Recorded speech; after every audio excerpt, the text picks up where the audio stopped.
Hi, I'm Duncan Fraser from Soracom.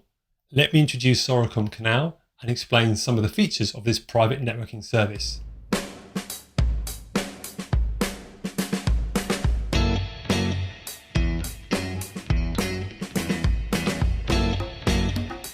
If you host your IoT system logic on AWS servers, then you can use Soracom Canal to create a secure messaging path between your devices and your EC2 compute instances, so that the data never touches the internet and you're never exposed to any of the risks that might bring.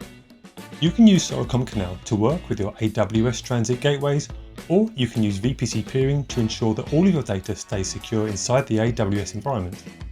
Your devices will work with the private IP addresses of your EC2 instances, and your data will never be exposed to any observation, modification, or attacks that bad actors might make across the internet.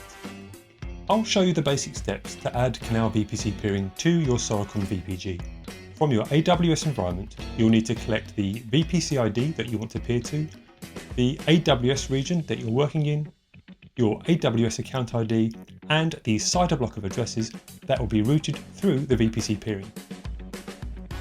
In the Soracom console, you can create a VPC peering entry for your VPG, add your AWS details, and save the configuration.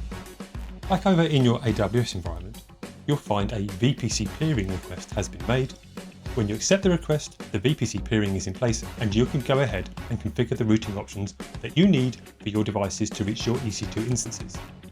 If you'd like to see a full run through of the steps to configure the AWS environment and Soracom Canal, then use the Contact Us button on our website to set up a call or take a look at our developer documentation for an in-depth explanation on the service and how to set it up.